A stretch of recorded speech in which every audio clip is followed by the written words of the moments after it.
Okay. Welcome back, bitches, to my channel. My name is Geo Chicana. If you are not yet subscribed to my channel, please go ahead and click that red button. If you like this, if you like Becky G, if you like Natti Natasha, if you like Prince Royce, go ahead and give this video a like and enjoy me reviewing Sin Pijama by Becky G and Natti Natasha. Also, please follow me on my social media like Instagram, Twitter, Instagram, and Snapchat. Follow Ruby. Her link is also going to be there too. And let's get this thing started. I'm really excited. I think we filmed this the first time and it didn't save. I don't know what happened. We lost it. But I talked about my experience at the Latin billboards, and I was able to participate in a conference where Becky G was a guest speaker, and they talked a lot about the problems of like misrepresentation of women, not only in the Latin music industry, but in the industry in general, which I really loved, because they brought a very professional, I guess, what did I call it in my blog? She's from UCLA, and she studies kind of like that aspect of it, the representation of artists and women in specifically the music industry.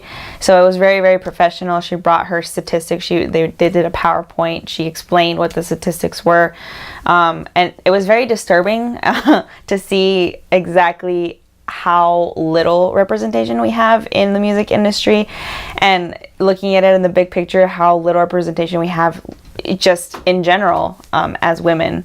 So I'm really excited that right after this, I think Ruby discovered the comment that said that I should react to Sin Pijama, which is the song came out that week.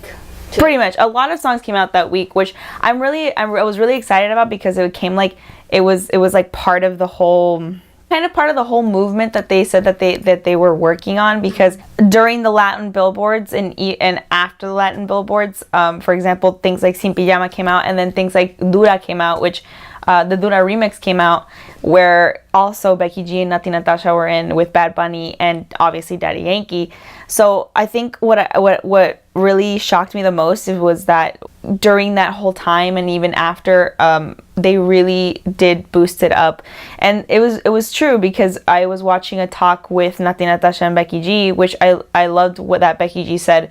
There's so many male artist collaborations, but there hardly is any female artist collaboration. Like there's hardly any songs where it's like just two of the female artists doing a collaboration together. We have and I think right now the ones that I've reacted to mostly have Becky G in it, because Becky G and Leslie Grace did a song and I freaking love that song. Now Becky G and Natti Natasha, and then who knows, maybe even because Cardi B has been really like present in the Latin industry.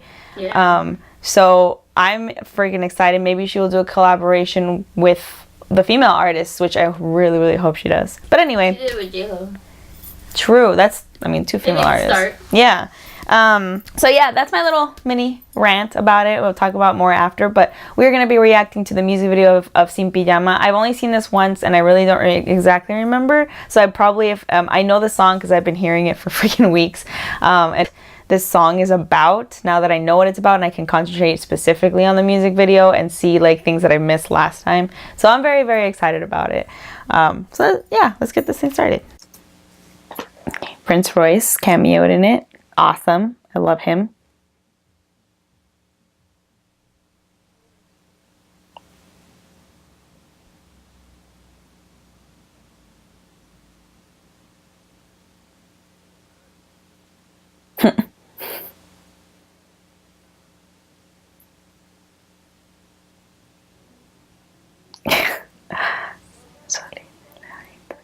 I love their outfits. I love how it's like black and white and like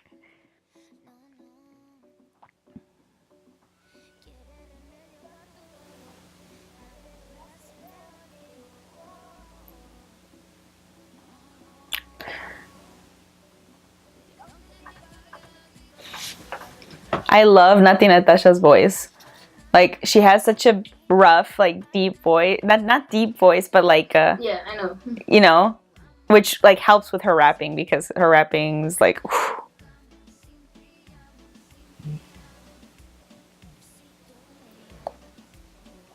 Pa tu casa, no quedamos en la cama sin pijama, sin pijama.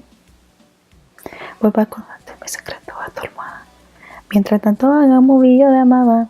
Me manda fotito mostrando todo todito. Cuando llegue de paratamos la cama. Baby, hoy no mami. Baby, hoy no mami. I love the outfits in this. Whatever she has on her ear is like.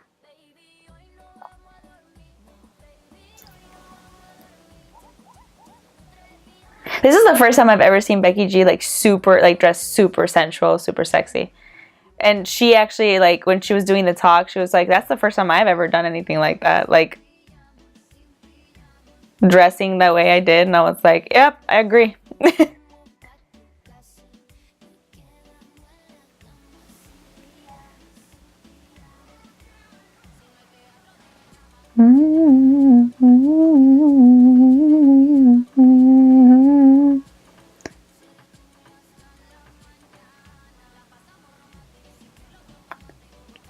I love her rapping.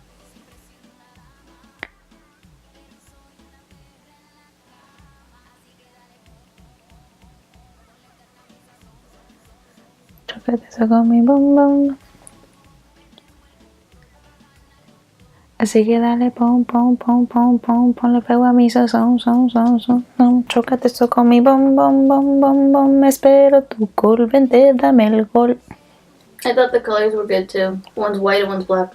That's what I just said. She didn't listen to me. Sorry. I love the ending part. The ending is like,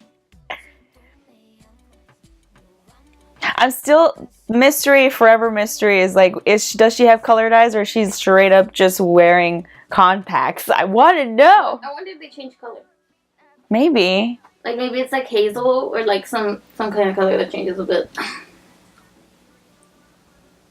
Lucky Mexican. Right?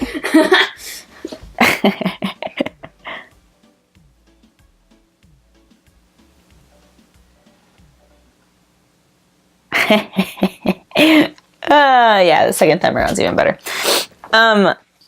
Okay, I freaking love it. You know what? This is I think I watched a reaction like 2 nights ago about these two guys. It's really interesting to see guys react to this and to see girls react to this, because I think as girls we kind of understand like quicker what like this thing is about. I was watching the reaction and I was like, when they were talking about it and this guy's like, oh yeah, well it's like they were like trying to figure out like sin pijama, like what, and she's like, is that without, because they weren't like Latino, so like they were like, oh it's like without PJs or without pajamas, right? Like, you know, and he's like, yeah, I like the video, I like the like what they were wearing, like that's how I like my women. Like one of them was saying that and I was just like, they ain't gonna catch that this was a fucking fantasy, are they? Like, oh my god. And I was like already like, oh my god, this, like they didn't catch it, that's so dumb. Like I was about to say it, and then the other guy next to him was just like, well, you do realize that it was like Prince Royce's fantasy, right? And I was like, who you? Good for you. I was like, oh my god.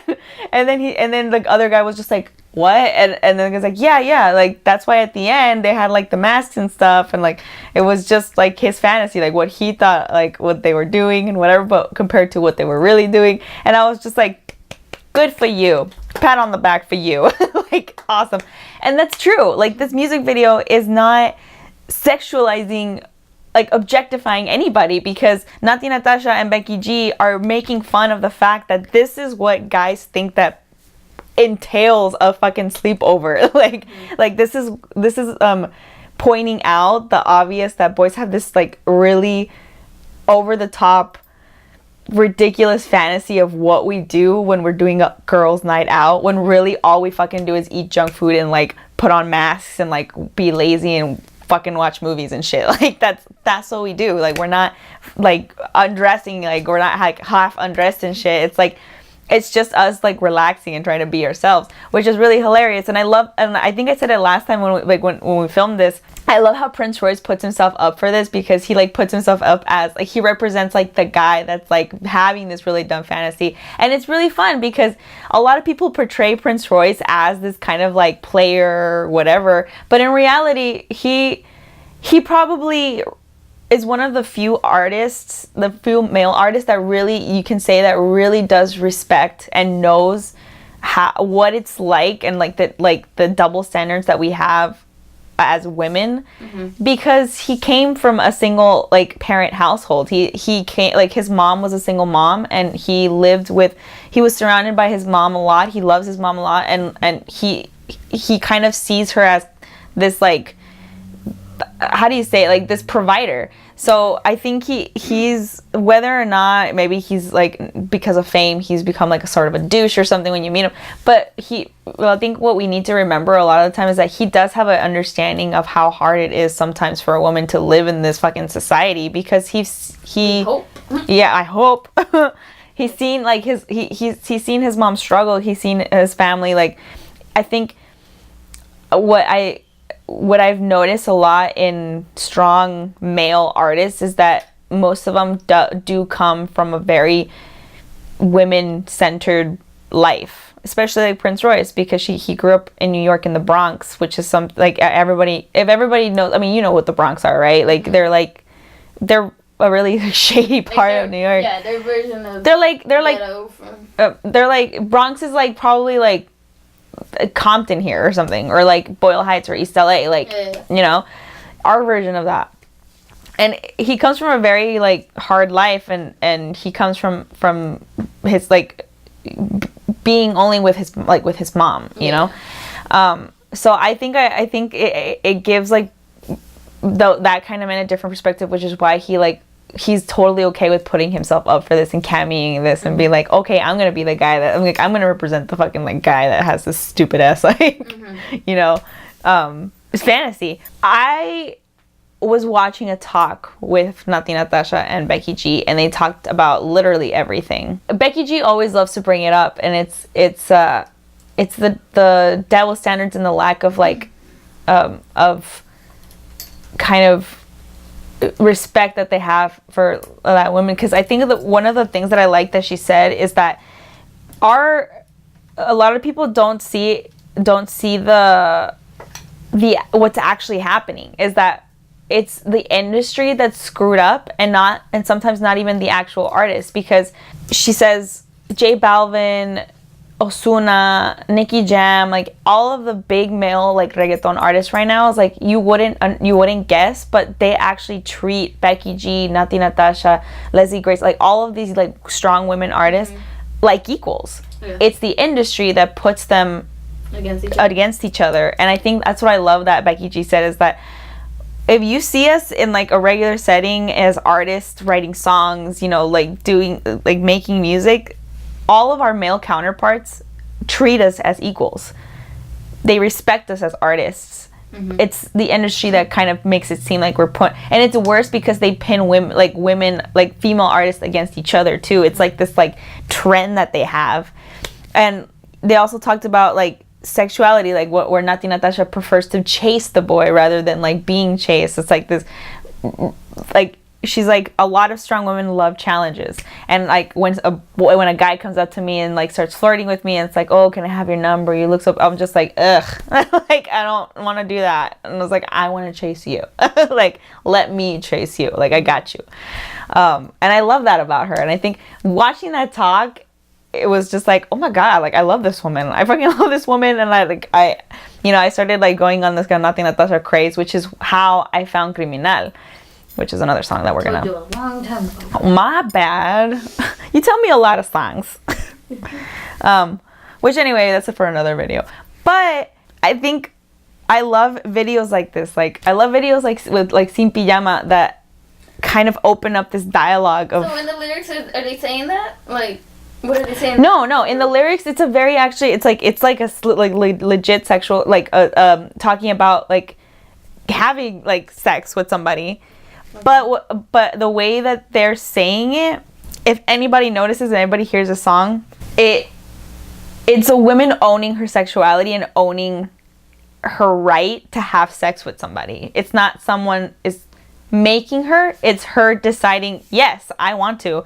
I think the chorus actually says, si tú me llamas, nos vamos pa tu casa, and like nos quedamos en la cama sin pijama. So it says, it's like, if you call me, I'll head over and we'll stay in your bed without PJs. Like, obviously, like, we're having sex, right? Yeah. But I think the whole song is like, what I love about it is that there's a reason why there's no male voice in this song. If there was a male voice, let's say like it was like Becky G Natti Natasha, and then like they had like, I don't know, Bad Bunny in it, it would change the whole dialect of the song, because the whole point of this song and the whole point of why it represents them taking control of their sexuality is because they're the ones telling the story. They're the ones that are saying to this imaginary guy that they're talking to. And some songs, you don't think it's that hard, you know, to come out with the song, but maybe the label or whoever is giving them a hard time. Like. It really is. And she also talked about in the talk how women get attacked with these double standards. And for example, people, like all of their male counterparts, can do these like I don't know how to say it in English. They're called doble sentidos. Like, it's like a double meaning, like a double meaning lyric that could sound innocent, but it's not innocent. It's like it has a double meaning.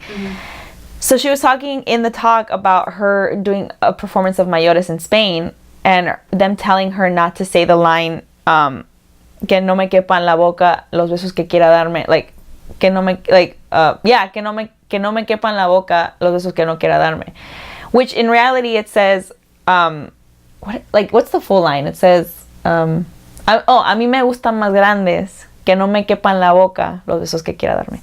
And like in reality translation, like without you like catching the double meaning, it's basically saying, it's like, I like them bigger, that they don't fit in my mouth, the kisses that they want. It's like she's talking about the kisses they want to give her, but it's like that pause at the end that makes it imply something else, and you can imply, like, you can take it as something else, or you don't have to take it as something else.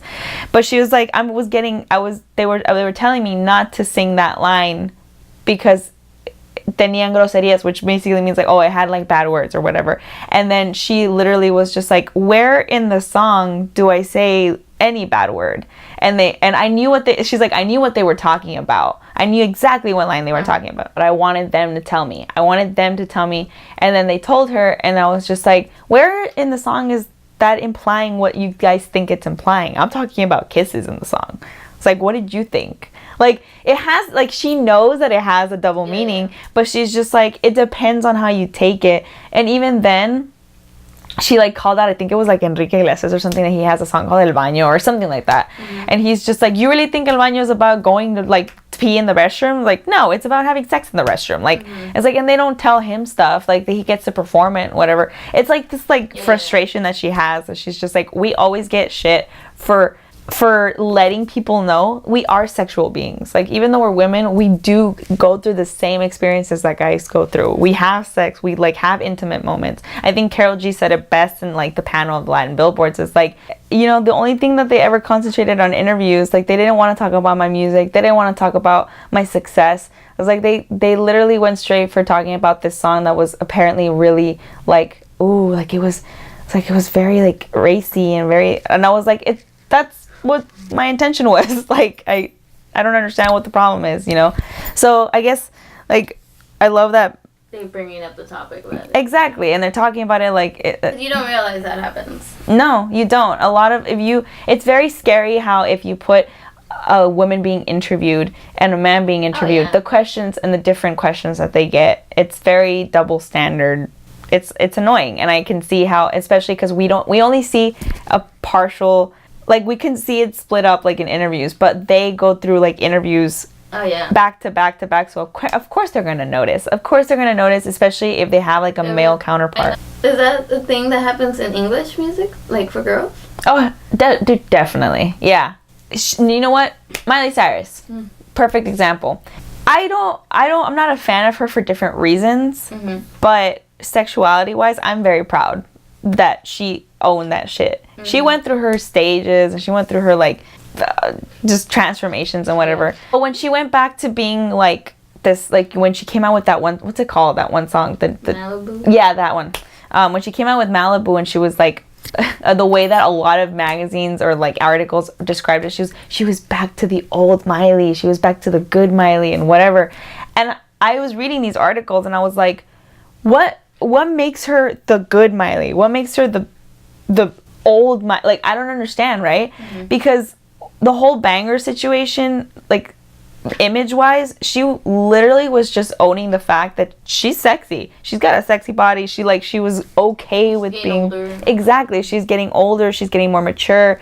And like, I think a lot of people, I went through that too. When this is how screwed up like our minds are as kids, how manipulated we get. Because when she started going through that, when she started getting older and more mature and she started like owning her sexuality more and everything, me as a girl in high school, I would fight that.